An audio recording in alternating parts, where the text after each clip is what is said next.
هل أتاك حديث موسى إذ ناداه ربه بالوادي المقدس طوى اذهب إلى فرعون إنه طغى فقل هل لك إلى أن تزكى وأهديك إلى ربك فتخشى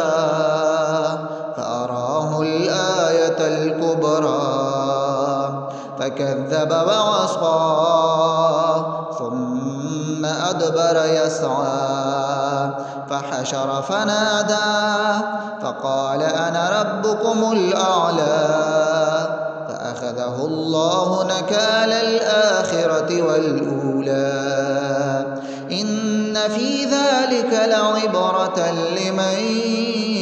يخشى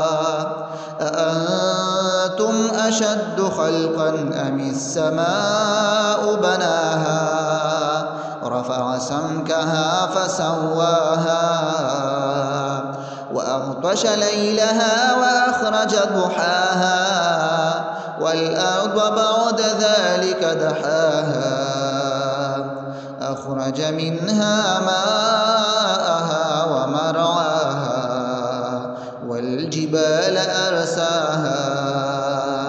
متاعا لكم ولأنعامكم فإذا جاءت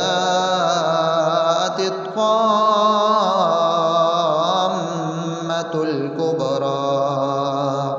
يوم يتذكر الإنسان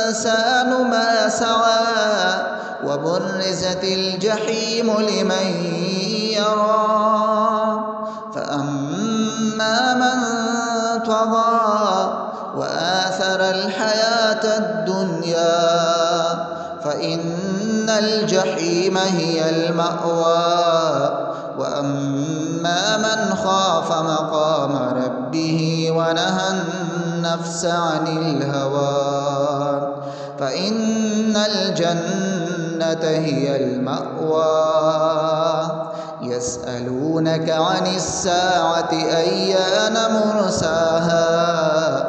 فيم أنت من ذكراها إلى ربك منتهاها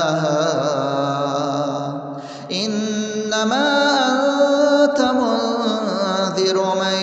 يخشاها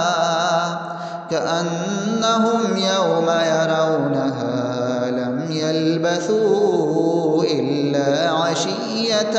أو ضحاها.